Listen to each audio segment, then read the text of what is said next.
الليل وقرآن الفجر وقال رسول الله صلى الله عليه وسلم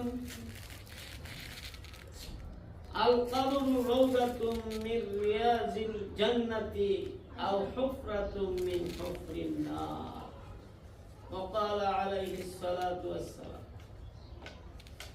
আল্লাহ তাআলার পাক দরবারে লাখ কোটি শুকরিয়া যে মহান রব্বুল আলামিন আমাদের সবাইকে সকাল ৮টা থেকে এই পর্যন্ত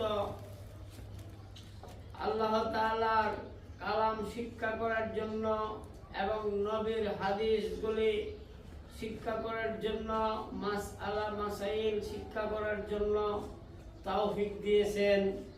সেই আল্লাহর নামে শুকরিয়া তান সকলে বলি আলহামদুলিল্লাহ।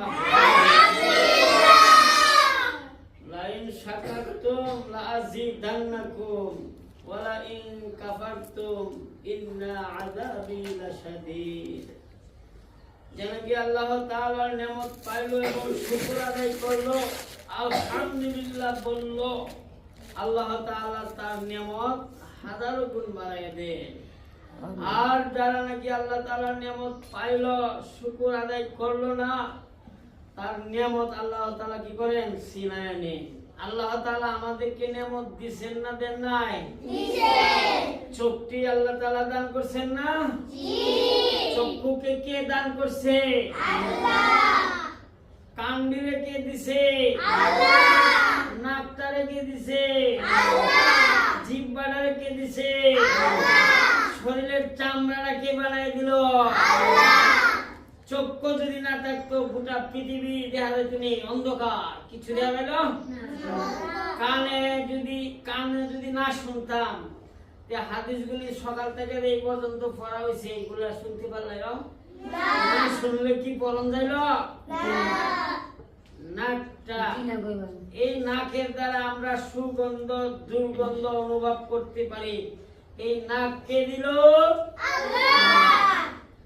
যে জিহ্বার দ্বারা আমরা আল্লাহ তাআলার গুণগান গাই, কোরআন তিলাওয়াত করি, কথাবার্তা বলি, হাদিস বলি, এই জিহ্বাটা যদি না থাকতো, অনেকেরই জিহ্বা আছে কথা বলতে পারে না, বুবা আছে না? এই জিহ্বাটা আমাদেরকে কে দান করছে?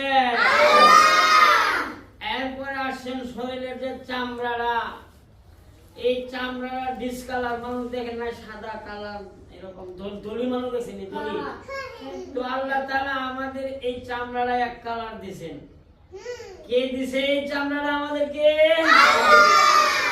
আল্লাহ আমাদেরকে এই সব নিয়ামত দান করিয়েছেন। শুধু এই না, আরো কত নিয়ামত আমাদের বডির মধ্যে আছে। বিশেষ করে 5টা নিয়ামত সবচেয়ে বড় আমি মনে করি। চক্ষু, কর্ণ, নাসিকা, জিহ্বা, ত্বক। ত্বক মানে চামড়া। এই 5টা বড় বড় নিয়ামতের শুকর আদায় করার জন্য আল্লাহ তাআলা বান্দার উপর কয় ওয়াক্ত নামাজ ফরজ করে দিয়েছেন? এই 5 ওয়াক্ত নামাজ যারা পড়লো তারাই আল্লাহ তাআলার নিয়ামতের শুকর আদায় করলো। আর 5 ওয়াক্ত নামাজ পড়লো না, সে আল্লাহ তাআলার নাশুকর আদায় করলো। আল্লাহ তাআলা যেন আমাদের প্রত্যেকটি মানুষকে 5 ওয়াক্ত নামাজ যথারীতি সময় মতো গুরুত্ব সহকারে আদায় করার তৌফিক দান করেন। সবাই বলো আমিন। হাদিস বলে আমি আমার কথা শেষ করছি, লম্বা করতে চাই না। আল্লাহ রাসূল সাল্লাল্লাহু আলাইহি ওয়াসাল্লাম তিনি বলেন, আল কবরু রাউযাতুম মির রিয়াদিল জান্নাতি আও হুফরাতুম মিন হুফরিন নার। কবর হয়তো বেহেশতের বাগান, না হয় জাহান্নামের গর্ত। আমাদের সামনে যিনি বসে আছেন, তিনার আম্মা আব্বা দুজনের একজনও তো নাই, নাকি আছে? দুজন এই নিঃস্বর দুনিয়া ত্যাগ করে অন্ধকার কবরের যাত্রী হয়েছে। আল্লাহ তাআলার মহান ডাকে সাড়া দিয়ে তারা ওই দুনিয়া ছেড়ে অন্ধকার কবরে শুয়ে আছেন। আল্লাহ তাআলার রাসূল মুহাম্মদ রাসূলুল্লাহ সাল্লাল্লাহু আলাইহি সাল্লাম একটি